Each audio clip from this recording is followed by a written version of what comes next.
You're on the journey of life. You're driving in this car and diabetes is coming along for the ride regardless. So if you can kind of soothe it, make friends with it, face it, and just enough to at least get it in the car, to put its seatbelt on and maybe sit in the back if you're lucky, then you're the one at the wheel. It's your journey, and it might detour you off to a service station you didn't want to go to every once in a while, but it's your road and it's your path. And I think that's helped me a lot.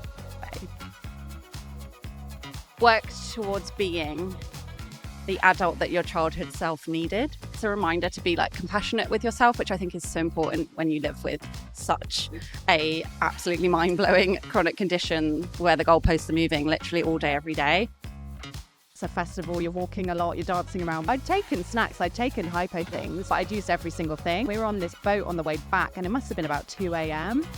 and my blood crashed. And when I say crashed, it was full on shakes. And I just looked at my best friend. She just was like. Hi everyone. Welcome to TypeCast Life Between the Lines, a diabetes podcast that goes beyond the target glucose. I'm your host, Natalie Balmain, winner of Channel 4's Make Me Prime Minister, Omnipod Ambassador, and General Do-Gooder of Diabetes. Juggling the ups and downs of diabetes can be challenging. So I'm here to connect you to some real people with real stories who all have one thing in common: type 1 diabetes. We'll be talking to some amazing guests over the course of this series, sharing laughs, tears, insights, and inspirational stories. So whether you're a seasoned pro or newly diagnosed, I hope you enjoy the podcast. If you do, you can make sure to watch, download, listen, and subscribe on YouTube, Spotify, iTunes, or your favourite podcast app. I hope you enjoy the show. Typecast the podcast features real stories from real people living with diabetes. But of course, none of this should be taken as medical advice.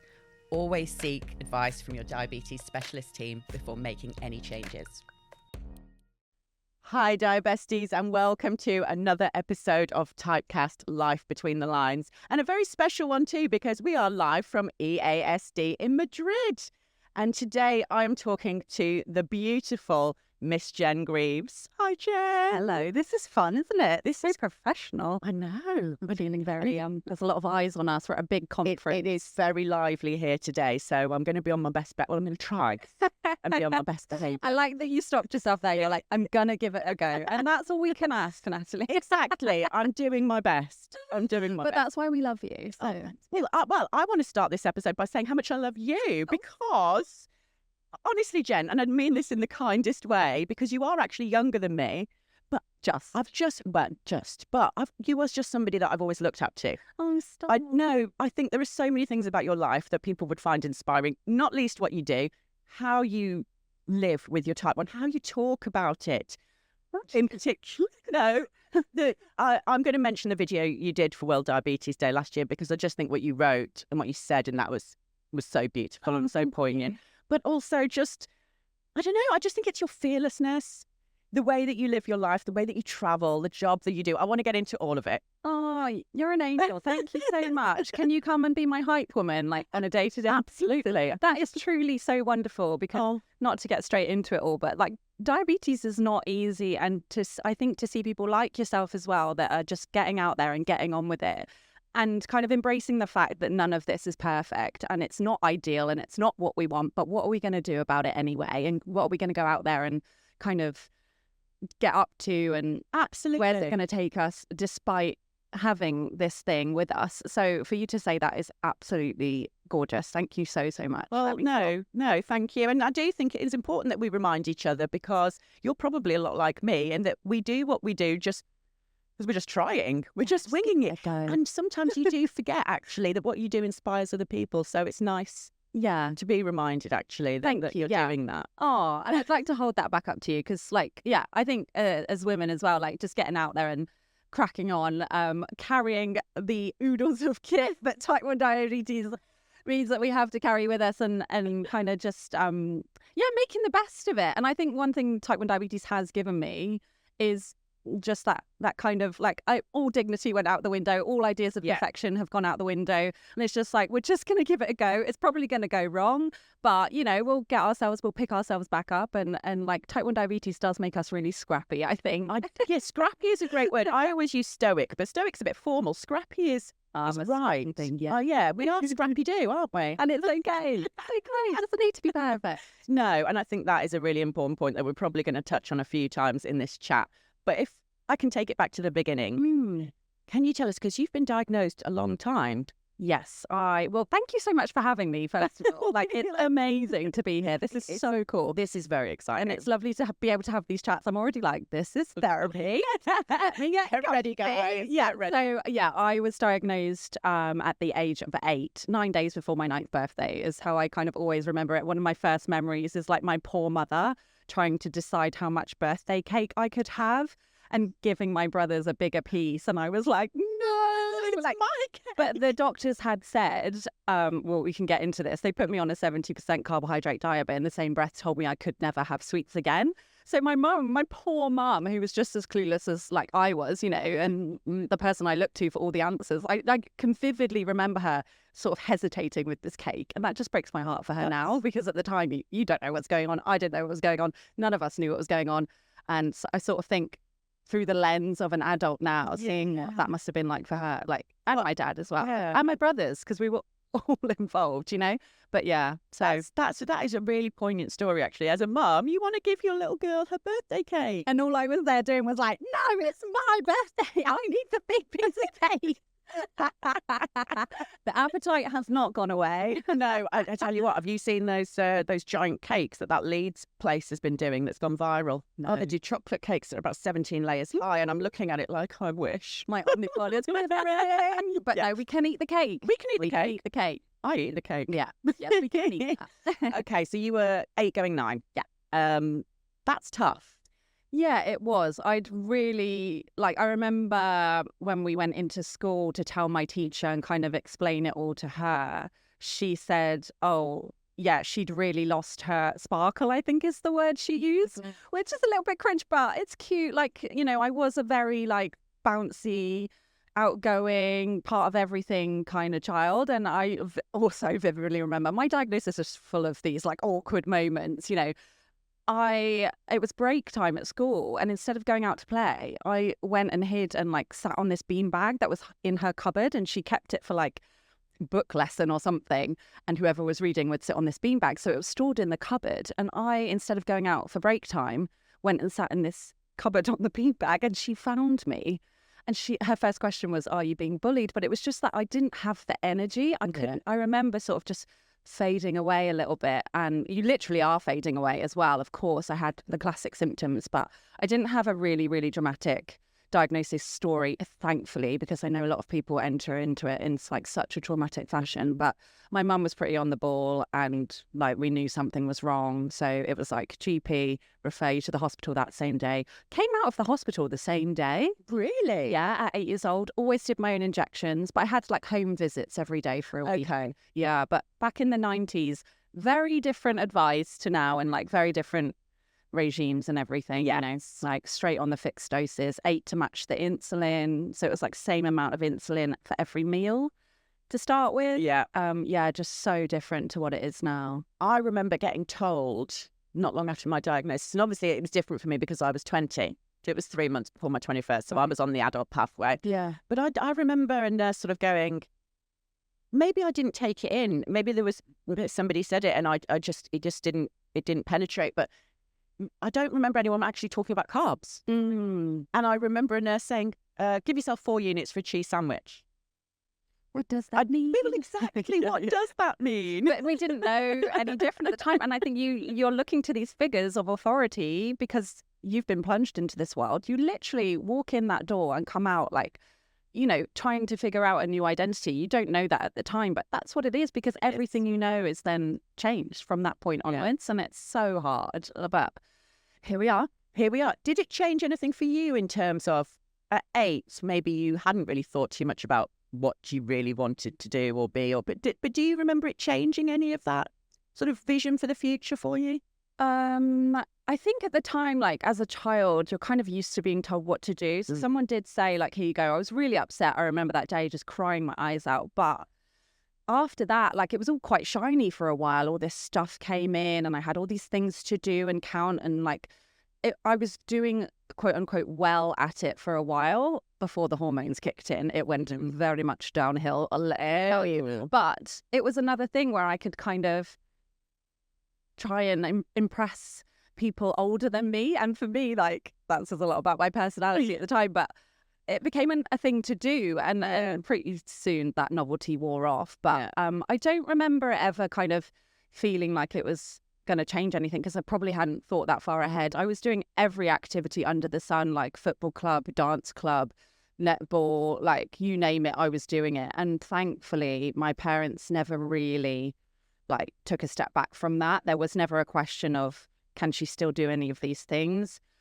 We weren't getting it right all the time. Of course not. This condition like does not allow that. And I think that's been helpful as well, because there was never this idea like you have to get it right all the time. It's like try and do what you can, but go out there and do your things. You do you, which I think was helpful. But there's a flip side to that. I think now, knowing that actually it does make you different and you do need a bit more time and you do need a bit more help. And I think there were maybe times where we were pretending it was so completely fine that, you know, sometimes I think putting your hand up and saying, actually, I don't feel very good today, you know, like that's a tricky line to walk. It is tough, isn't it, actually? Because I think anyone, whether you live with a long-term health condition or not, will tell you asking for help is hard. Yeah. And more so when asking for help highlights the vulnerability of yours or draws attention to it. So, you know, you've said you kind of went from like, okay, me and my mum were doing our best and winging it and we didn't always get it right. And you trusted, you know, the advice of... But at what point did you start to, I guess, get to a point where you're going, actually, I know what I'm doing and I'm going to push back on things that... Do you remember that point? You've just completely triggered a memory that was lost in the depths of my brain. Your face, yeah, it's a good one, actually. My poor grandma, bless her, like she would come down from Yorkshire. Yeah. And it was so exciting. And we'd have the best time. We'd get to sit on the front of the bus and like we loved it when grandma came to stay. And I guess my mum worked full time, as did my dad. So it was like busy. And we were in the care of my other grandparents quite a lot. So my grandma came down and she was the one who just brought all the sweets and like everything was amazing. But it must have been the first time that she'd been introduced to my type 1 diabetes. Right. And I remember dialing up my dose for dinner and my mum had obviously told her she needs 6 units for breakfast, 6 units for lunch, 6 units for dinner. And I remember like coughing and like dialing down by 1 unit because I instinctively knew in my head that I needed a bit less. And I was 8 or 9 years old by then, maybe 10, I don't know. But like, so you become the authority, but you're still a child. And I remember having to go into my next year's classroom at the beginning of term and sit down with my new teacher. And you're suddenly the one who has all the information and is kind of the authority figure. And don't get me wrong, I absolutely love it. But isn't that a flip? That's quite hard for a kid who is so, like, every child is constantly told what to do and what's right and what's wrong and, like, do as you're told. And suddenly they're like, okay, you tell me. Yeah. And, like, that's hard. But my poor grandma, I was trying to defy her at dinner time, like, dialing down. And she was like, did you dial that up right? And I was like, yeah, fine. Whacking that injection in. But I already knew, I already had a sense of my body and what I needed by then. Isn't it funny, actually? You know, we all know with practice, you get better, but how quickly you go from clueless at diagnosis to really being in tune with your body and your responses to things as a result of... Yes and no, I would say. Like, I think I became very aware of my body.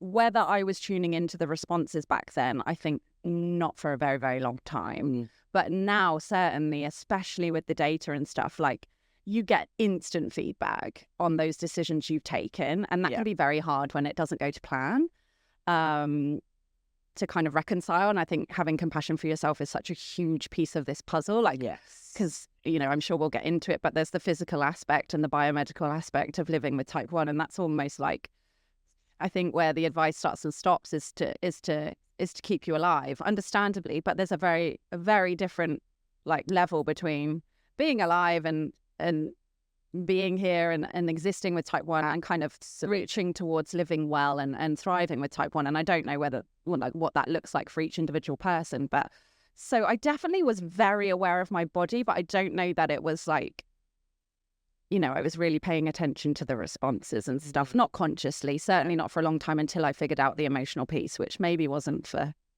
oh God, like 15 years. Yeah. Which is pretty tough.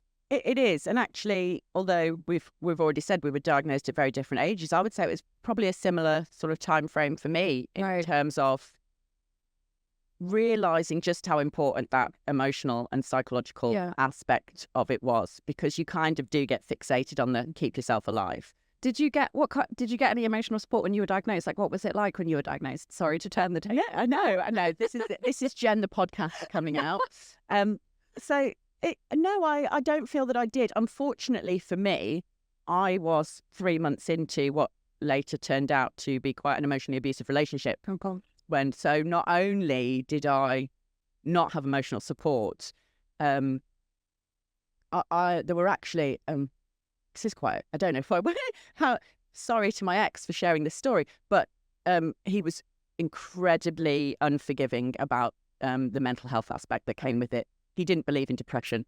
He didn't think it was an illness. Yeah. It was just a weakness. Yeah. Sorry. So yeah, that was really, really difficult. Yeah. So you had all these kind of like unstable kind of grounds, like your body, your relationship, like lots of things around you. Yeah. So I didn't work out how to love myself or deal with that aspect of it until I left him. So I know I didn't mean to make it. I want to hug you, but there's like microphone between us. There we go. But yeah. So I think that what interestingly for me in my situation, I had to, as anybody who leaves a relationship like that will tell you, you have to build a huge amount of strength first. Yeah. So I probably spent 2 years thinking, I'm going to leave this. And the point that I left, my journey just skyrocketed. Really?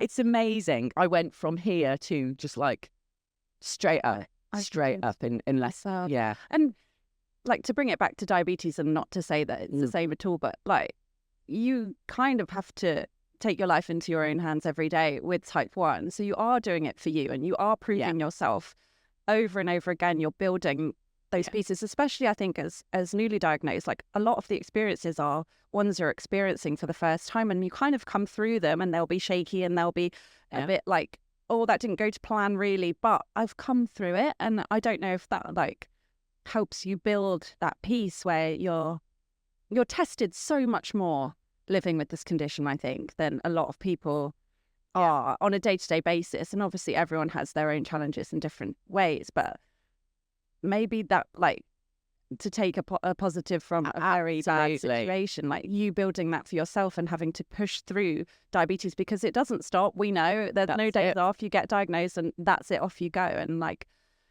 I guess, look at you, this incredibly strong woman. It's sat here now. Yeah, it's you have to pat yourself on the back, don't you? And you have to go and go, okay, I went through that, but that's helped me to develop X, Y, and Z. Yeah. But it brings me on to another point that I know you speak really eloquently about, which is acceptance with type 1. And it is important. And we did touch on it earlier about asking for help. Did you have a bit of a journey in getting there? Oh, baby. I think it's ongoing. And I really think that is a big part of the acceptance piece for me. And I know everybody is different. But I do think I'm quite a reflective person, I guess, and I think quite deeply about these things. And also knowing that I speak about my type 1 online, I guess you're probably the same. I'm quite conscious about how I'm processing my own condition before I'm putting anything out there. And I think what I've realized is, and we are told this, I think, even back in the 90s, I think we were told this, like, there isn't really a destination with it. I don't know of any other condition where you're like, okay, 2 + 2 = 4. Today, tomorrow it's going to equal 3.5, and the day after that it's going to equal 14.7. Yeah. So just off you go. And so I think, like, being okay with that, and kind of, there is no fixed point where you're like, I've done it, I've cracked it. Yeah. And obviously the tools and such now are such a big piece of being able to get closer to that and to eliminate some of those variables, hopefully, or take the edges off. But we're human bodies, it's human condition. And I think accepting, a big piece for me was like, this thing isn't going to go away. And I sort of have this analogy where it's like you're on this journey of life. To get all Instagram quote on you all. You're on the journey of life. You're driving in this car and diabetes is coming along for the ride regardless. You can try and set off without it for a little bit of time and I think you've got away with it, but suddenly it's at you at the windshield and it's careering you off the road, right? Yeah. So if you can kind of soothe it, make friends with it, face it, and just enough to at least get it in the car, to put its seatbelt on and maybe sit in the back if you're lucky, then you're the one at the wheel. It's your journey, and it might like detour you off to a service station you didn't want to go to every once in a while, but it's your road and it's your path. And I think that's helped me a lot. I think that's really, it's really beautiful, but at the same time, do you know the image you'd given me? I had an image of you driving and Cookie Monster in the backseat. Yeah, mine's like green. He's got 3 eyes. He's got like 8 limbs. I'm like, all right, mate, nice to see you again. Thought you were back there for a while. Oh, coming up to the front seat, are we today? Telling me where we're going. Okay, good, lovely. Oh my goodness, no! But it's Have a sweet. Have a cookie. Have a cookie. Okay, so we've talked about diagnosis. We've talked about acceptance. You've obviously come on such an amazing journey to be at the point that you're at now, where you can talk so openly and so inspiringly on social media. But that's not the only thing you do that's inspiring, because. And I love it when people go, oh, it's Jen, the digital now. Oh, the digital. I was like, where is this going? What have I done? But you do something that is really important to talk about. And I do want to mention it, because I myself have said before, there was a period after diagnosis where I didn't travel. Yeah. Because it is scary. Yeah, it's terrifying. But you've done Vietnam. You've done Barcelona. Madrid, where else have you been? Latin America. Latin America, yeah. Which was originally meant to be 4 months. So, yeah, I mean, that's just, this is like, this is my dream life. So tell us, Jen, when you decided to do it, were you just like, yeah, I'm just going to do it? And then when you did do it, how difficult was it really? Yeah, okay. Interesting one. I think I obviously didn't go from diagnosis to taking off for a year working remotely through Latin America.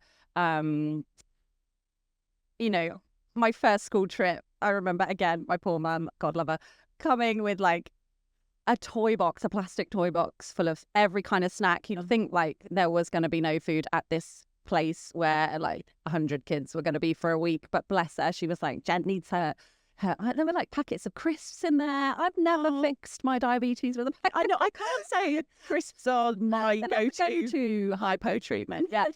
Bless her though, she was just like so on it, so prepared. And knowing what I know as an adult, that study centre it was, we were away for like a week, but it was the first overnight stay. I think I was 10 or 11 maybe, definitely in primary school.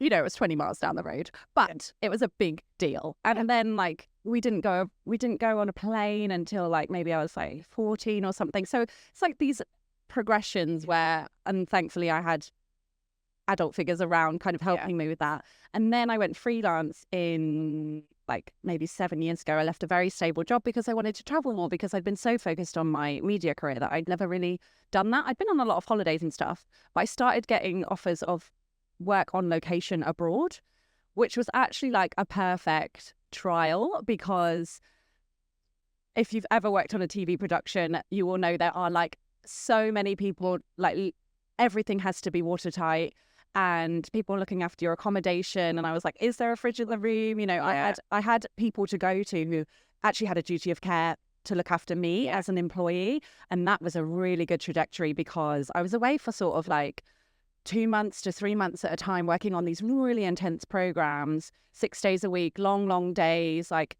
you're sort of eating out a lot, you know, you haven't got cooking facilities and things like that. So it actually built a lot of confidence that I could go off and do all this stuff. And I'd been on long holidays and things, but certainly taking off for 4 months, what was supposed to be 4 months, was a big, big deal. And it was like COVID, just coming out of like first COVID. So I think just keep testing the edges, and it might just be that first, my first sleepover was a massive deal. Yeah. So I didn't leap from there to the jungles of like Central America. Yeah, I think it's worth it. Like, I mean, just for people who don't know what Jen does, Jen is a digital producer. She works on shows like I'm a Celebrity. I mean, really exciting but tough environments. Oh, it's good. I mean, what was the jungle like?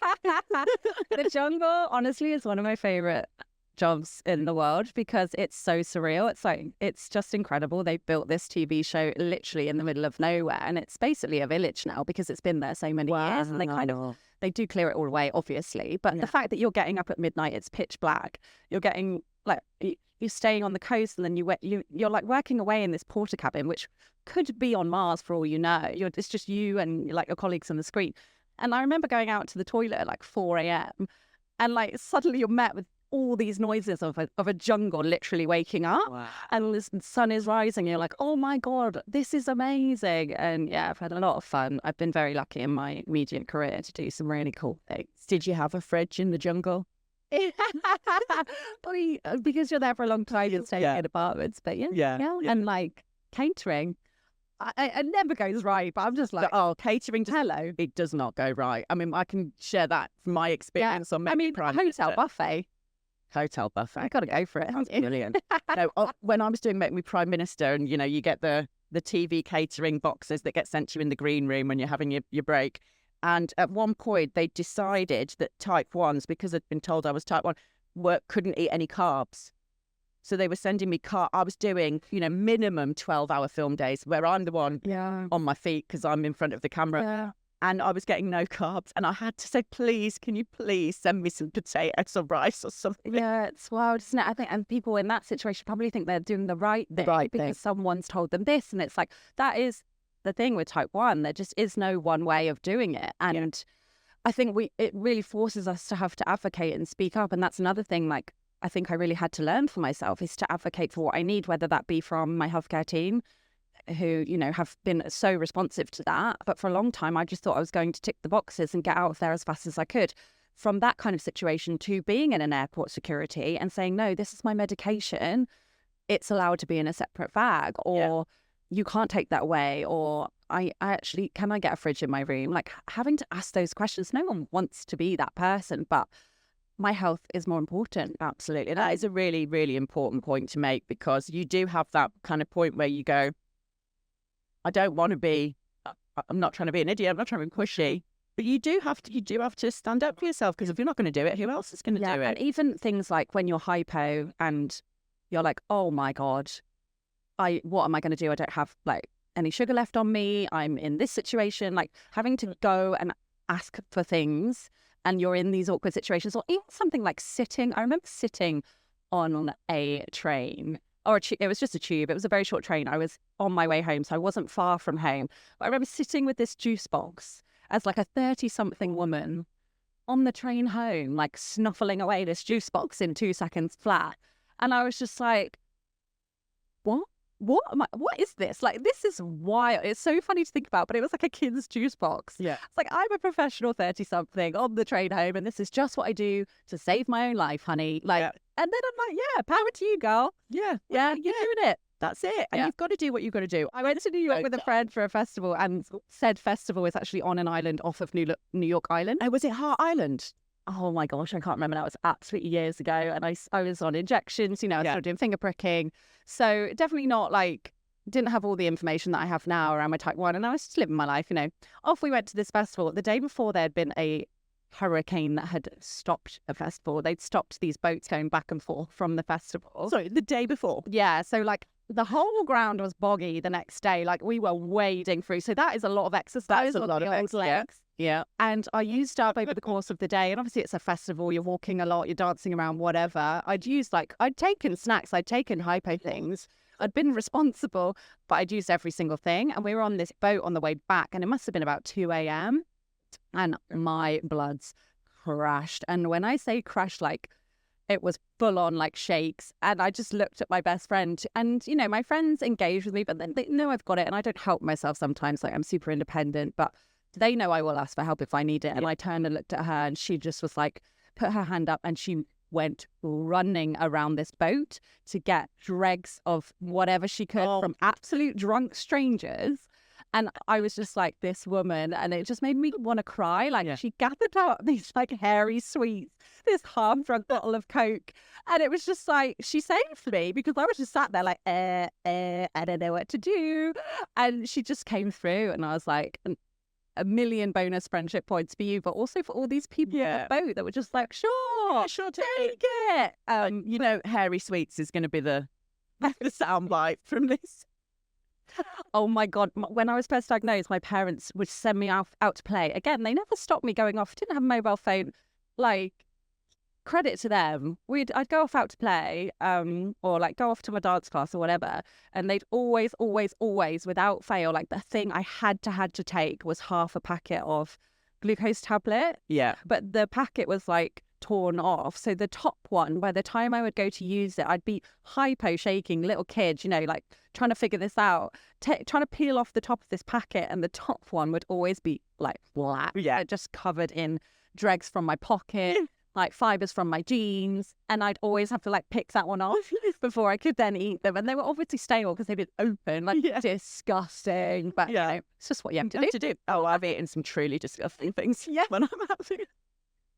I remember like tearing open sugar packets in hotel rooms before. Yeah. Oh, yeah. I've had doing? spoons full of sugar out of the sugar tin. Yeah. It's that survival thing though, isn't it? You're like, where can I get the sugar? So thank you, Jen, for sharing all of those lovely stories with me. But I'm not going to let you go just yet, if that's okay. I'm going to bring you back after a short break. Very hot into all these exciting lines. Thank you, everybody, so much for tuning in to hear the lovely Miss Jen Grieves. But I hope you're going to come back for part 2 after a short message from our sponsors. As many of you know, I've lived with type 1 diabetes for over 16 years now, and it certainly comes with its challenges. Whether that's the sleepless nights, the constant glucose checking, knowing what you want to eat so you can bolus in good time, or any of the 40 or so odd factors that affect our glucose levels. After living on multiple daily injections for over 10 years, I knew I needed something different. But I had a wish list. I wanted something that was going to help me with my diabetes management, but without imposing on my life too much. Then in 2018, I met Omnipod. An insulin pump, but different.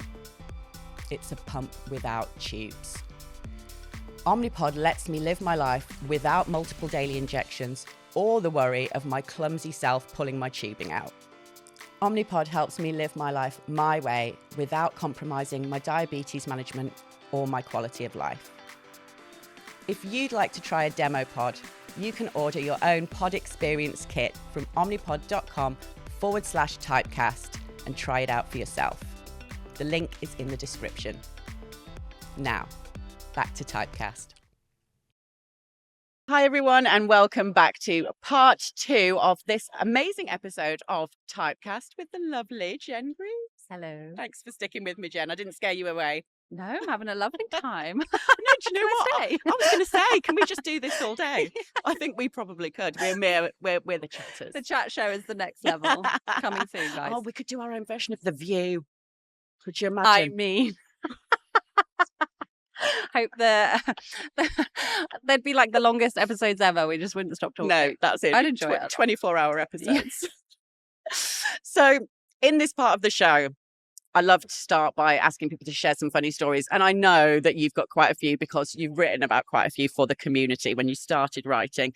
Is there any in particular that you would like to share on this episode? I mean, where do you even begin? I feel like we've done a few already. I think we have. Yeah, I started writing online because it was at a bit of a turning point where I did realise there was an emotional piece to living with type 1 diabetes and that my hormones had a part to play in all this. And like, I had a bit of a responsibility to actually dig deeper and take care of myself, and I wanted to take care of myself. I just started my career as a broadcast journalist. I was in a new city, I had a new career, like it was all kind of on a trajectory, and I had a retinopathy scare, and And so I started writing online, which really, because I wanted to take care of myself and take accountability for myself and just learn more about this condition that I'd been sort of, gliding along, shall we say. It was a dusty amount of knowledge. And yeah, so I was busy bopping about as a roving reporter. And I got sent to a courtroom one day to cover a story. But because I was on this new voyage of discovery, I was sort of trying new things and paying more attention to my health than I had done in a long time, certainly my blood sugars. And so, think it was a learning curve. It's still a learning curve. Always. 28 years later, still being humbled by type 1 diabetes. But, I was like, really like getting into my career, and I'd been sent to this courtroom. It was a very serious case. I remember that. I can't exactly remember what it was, but you had to go through security scanners to get into the courtroom. You had to have a bag search. So it was very official, and I was going in my official reporter journalist capacity, reporting on this court case, and I suddenly realized that I was having a hypo. And I think we were like in verdict or sentencing, like right at the crux of the story as well. So not only was I going to miss the story, I just didn't have anything on me. I don't know why, because I was carrying everything at that point. It happens. And I was finger pricking still. I was on injection still. So, with the basics. And I was like, I'm going to have to leave this courtroom. So by the time I go out and they like research you have to go back through the scanners on your way out. Like it took so long. And all I was thinking was like, I have to get this story. But at the same time, like I'm about to pass out. So I crawl out of this courtroom and like stumble out into the daylight. I'm dramatizing here, but here we are. The first thing I see is a bakery in front of me. I'm like, great, let's get the cake. So like, that survival instinct. You're like going for the sugar. This is like Hypo the movie. Yeah, there were zombies coming out behind me.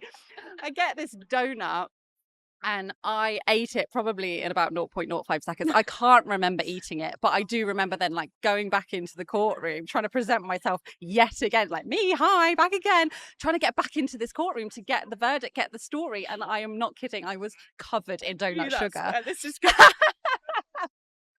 like, hi, it's me, serious journalist, Grieves, covered in sugar because she just had to get out there and make sure she didn't pass out. But yeah, that is so. I just knew that's where that story was going. I have visions of you with like sugar mouth. Like, it's impossible, even when you're not hypo, to not get that all over yourself. Like, let alone when you're just trying to survive. I don't know. Yeah, it is ridiculous. Like, these things, they happen so often, and they're so not funny in the moment, but you have to laugh. I remember having a day where it was summer, and that back when you used to have to finger prick, it didn't matter what time of year. If it was summer, you'd prick your finger and it would never stop bleeding afterwards. And if it was winter, you'd never be able to get that blood out. Black spots. Horrendous. But I remember it was summertime and I pricked my finger and I thought I'd wiped it all off, and then I carried on and working, and I was talking to somebody and I must have touched my face or wiped something off my face, and I could just see their face looking at me like, and I was like, what is going on? And they went, you might want to, and I went to the bathroom and I just put blood all over my face. And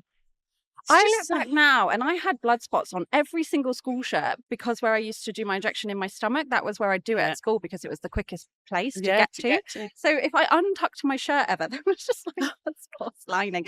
And on the bed sheets, like from pricking your fingers, it was just how it was. But these stories, like, I think that, like, to go back to talking about writing online, that is what connected. Like, I started that blog for myself, and it's why I've never stopped since. It's why I have a podcast now, because these real life stories are what we're all out there like living through. But at the time, certainly, I think it's better now with social media and stuff. It's just you going through it alone. Do you know what I mean? And they are wild, they are silly, and after the fact, they are funny. Yeah, once you've come through them, but they're real. And I think to sort of tell them in that way, with the zombies coming up behind you, like, gotta get back for the story. It's like I had visions of a T-Rex. Right. It's just life. It's what we go through. Yeah. Obviously, hypos are not funny. We're not trying to suggest that hypos are funny, but it is real life. It is something that happens. And ultimately, for the sake of our own mental health and our resilience, you do have to be able to find humour in these situations. Yeah. And the humour in yours was absolutely the sugar face. I'm going to start calling you sugar face. I'll take it, sugar face. I think I've probably been called worse. But it's good to see other people out there knowing that other people, you don't want other people to be going through this at all. Yeah. But that point of connection, I think, is why the diabetes online community is so strong, because this stuff is bizarre. It really is. It is. And it's what makes the diabetes community so amazing, to be quite honest, isn't it? I've never met a more understanding, a more resilient, a more helpful community of people. Yeah.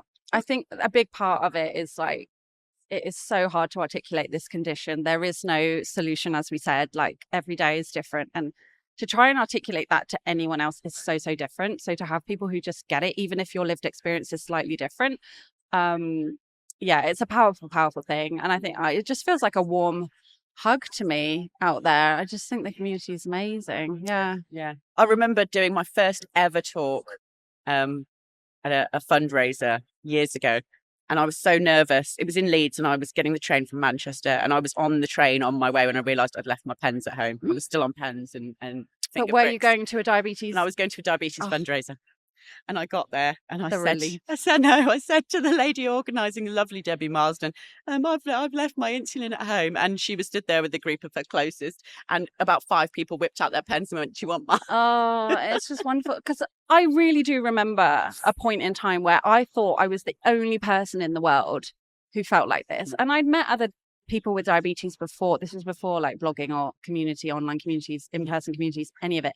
I just remember trying to get through with this thinking like I was the only one. And as soon as I started writing, it was like all these lights went on like across the UK and then the world of people going, oh yeah, I get that too. That happens to me as well. I'm there at 3 a.m. like yet again covered in sugar, chucking a sugar cube down my face or whatever it is. Like, yeah, it's bizarre, but I mean, I don't think everything needs to be turned into a positive, but no, but peer support and knowing that you're not alone is not something to be underestimated, is it? So 100%. even if it is something going wrong, to know that someone else has struggled with that same issue is a huge comfort. Yeah, it's very powerful. It's another reason why both of us do what we do and talk to the community and be so involved. And so it's just chats. Chats it's are great. Chats. Look at it. Exactly. And it is fun. You know, it can be fun, even talking about the tough stuff. Yeah. And I think for a lot of people who don't want to talk about it, that is absolutely valid. But I think for me,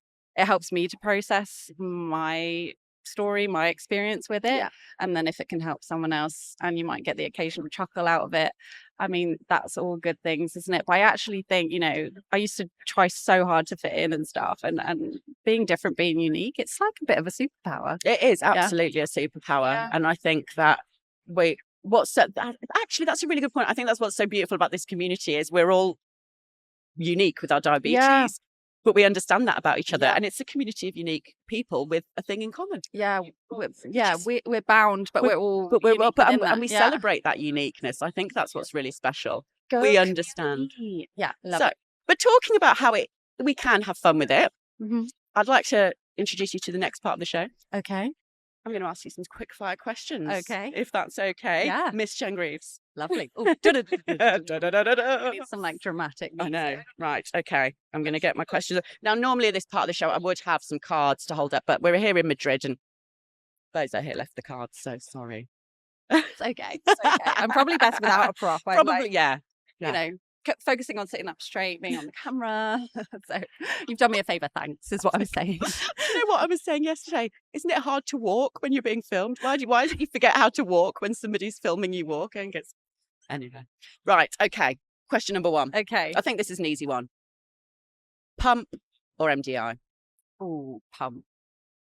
Yeah. Are you a pump? You are a pump. I am pumping, yes. Yes. Thank you, Omnipod. Yeah, took me 20 years. Wow. To come around to the idea of a pump. I was on MDI for a long time and I was doing like quote unquote fine on it. Like I felt well, I'd gone on that journey, you know, discovering my body, discovering more about my condition and kind of taking a bit more ownership of my type 1. So I felt pretty good, but you only know what you know. And by that point, I'd spoken to a lot of people in the community, but it was actually, I know a lot of people say it, but I didn't know that tubeless pumps existed.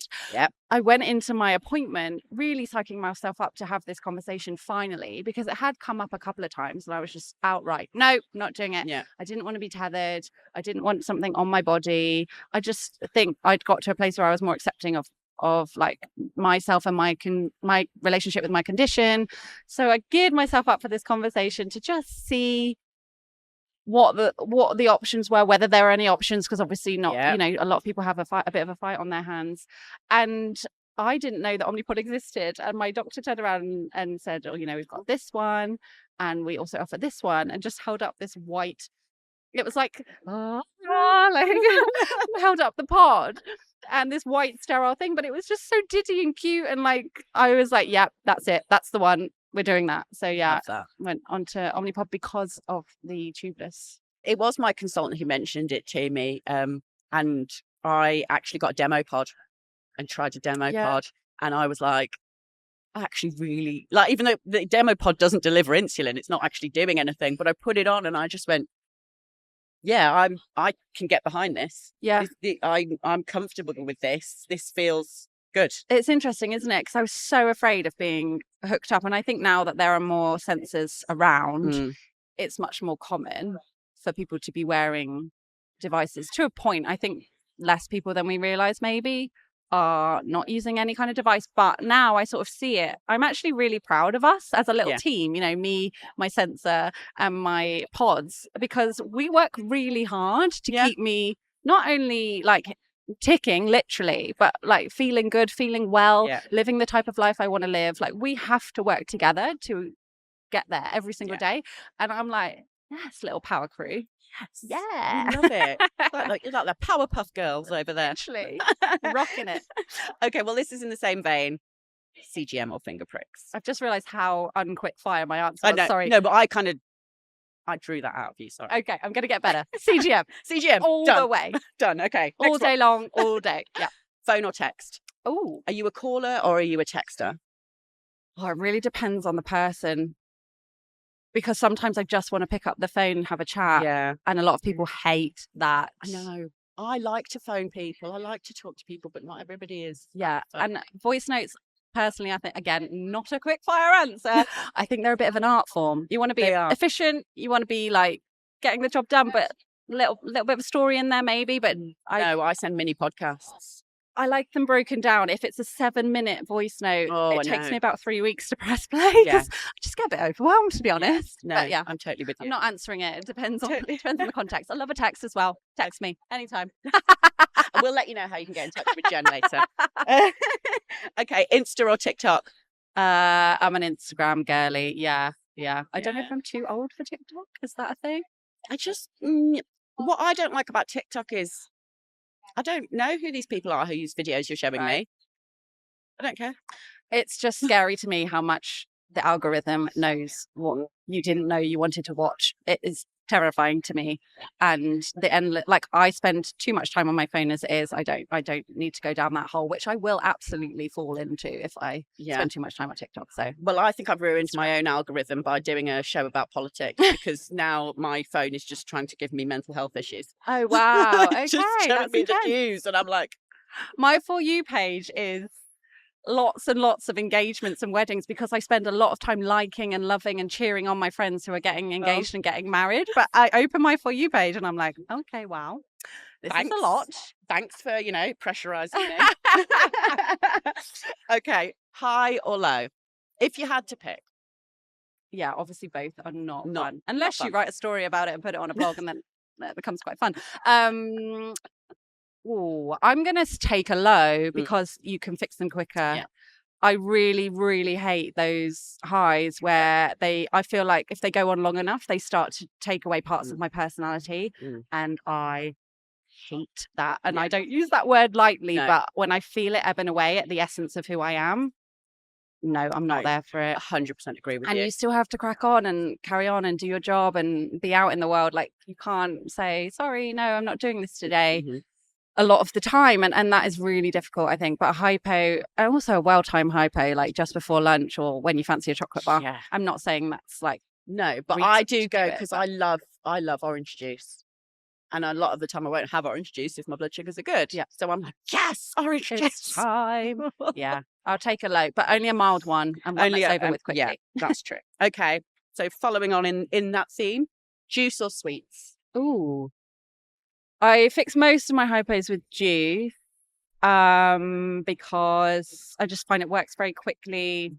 But I do carry sweets. I can't really have chocolate around. I know that you shouldn't use chocolate to fix a hypo, but Sweets I'm not that fond of, so like I'm they'll sit in my exactly the bag. same. They're If fine. I buy chocolate, I'll just eat it. 100%. But if I buy sweets, I'm not so keen. And especially things like sour.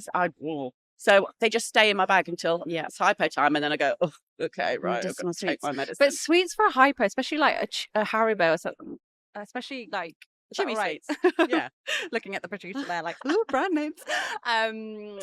Chewing in a hypo. Yeah. Oh, It's a I lot. hate it. I hate So it. juice is Yeah, quick. juice all the way. Juice is quick. My answers are not. That's another soundbite. Okay. Okay, silly one. Okay. Crocs or not? Ooh. Are you going to be controversial? I've never owned a pair, and definitely when they first came out, I was very much like, "What are those?" Yeah. But Are they growing? I'm a girl. I'm in venturing into my late 30s, and they look comfy. That's what I'm saying. Well, I'm a trainer's girl, Right. all the way. I get that they look comfy. I just don't think I could wear them. Pottering about the house, I'd probably go for it. You know. Maybe if I got a herb garden. Yeah. See. I feel like they're herb garden shoes. just jump around my flat and like pretending like just tending to my lonely basil leaf in my kitchen. I don't think it counts. I can't keep plants alive, so I guess that means I will not ever be wearing Crocs. I would give them a go, but I don't own any. Would you wear the little badges, the what are they gibbers? called? I don't know. I keep calling them giblets, and they're not giblets. Probs not. I'm not really a fussy like clothing No. girly, so I think it would be Yeah. quite cluttered, shall we say? A cluttered foot. This has gone absolutely sideways. We've had hairy sweets. We've got cluttered feet. Oh God. Okay, right. I think it's time for me and Jen to have some sugar. Might be it. My alarm's actually just gone off. Very on brand. All right. Well, I'll keep it to the last question then. No, we're fine. HbA1c or time in range?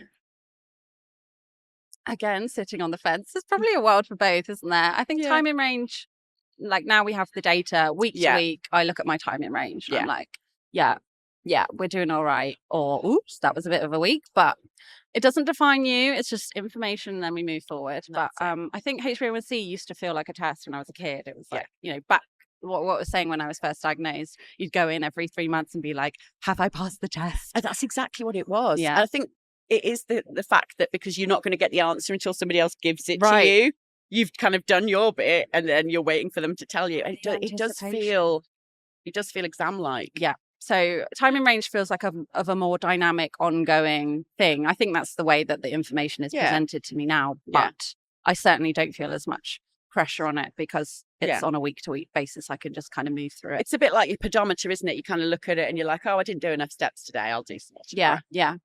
Tomorrow's another day. Absolutely. Absolutely. Okay. So I like to finish every episode on a positive note. Have you got a lovely quote or any saying that you would like to share with people? Oh my God. Okay. This is paraphrased. So I don't know if it's a direct quote, but it's something like, I'm going to mess this up now. Show up for or work towards being the adult that your childhood self needed. It's a little bit deep, but I think like, especially having a childhood diagnosis, and even if you haven't, like it's a reminder to be like compassionate with yourself, which I think is so important when you live with such a absolutely mind-blowing chronic condition where the goalposts are moving literally all day, every day. And like, there were definitely times, not necessarily around my diagnosis, but moving through like teenage years where I probably did just need an adult to be like, are you okay? Like, give me a bit of a hug around all of this, because it is hard and you don't feel good some days. And I didn't really understand why that was because it wasn't explained to me for a very long time. So, and I think it's a reminder to me as an adult, which people listening who are diagnosed as an adult can hopefully kind of maybe use if they want to, like just to be kind to myself, regardless of the day I've had with my type 1 diabetes or otherwise outside of that as well. Because I think the more compassion we can show ourselves for, what this condition puts us through and the decisions it forces us to make every day, like the better, because we're doing the best that we can, and absolutely. we deserve to kind of acknowledge that for ourselves a little bit. So absolutely. And I think we said it before, the type 1 community are just some of the most compassionate people, because when you're kind to yourself, you're naturally kinder to the people around you. Yeah. And I do think that that's one of the things that is so great about the Type 1 community is our just the understanding it's sort of blessed us all with. Yeah, I think it's I take a lot of like joy in being able to hold that mirror up for other people. I think it's so much harder for yourself, for some people. Yeah. And to be able to do that through the Type 1 community, through my podcast or whatever it might be, I think that's also kind of inspired me to look after myself and make sure I am kind to myself as well, because I want to feel good to be able to put that out there for others. But you know what it's like when you have a really rubbish Type 1 day, like you just can't, you know, it has to come from you first. Absolutely. So yeah. No, I think that's really beautiful and it's really inspiring. So thank you, Jen. Thank you. And for everybody who has undoubtedly enjoyed listening to you talk today, where can they find you and your podcast and your writing and everything else that you do? Yeah, I mean, predominantly Instagram at Miss Jen Grieves, but then I have I'm laughing because I'm like, if you want the weird anecdotes, Instagram it is, but Type 1 is my podcast, and every week I interview someone else living with an experience of Type 1, much like this lovely podcast here.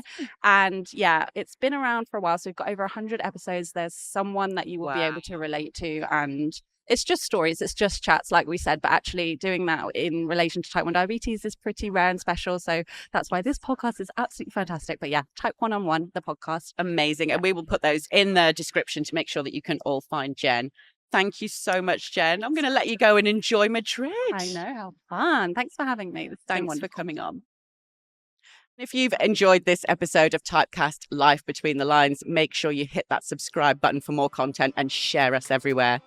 And if you would like to appear on an episode yourself, you can email us at typecast@insulet.com, or you can get in touch with us on socials if you just want to share a funny story or give us some feedback. But until next time, guys, keep doing what you're doing because you're amazing.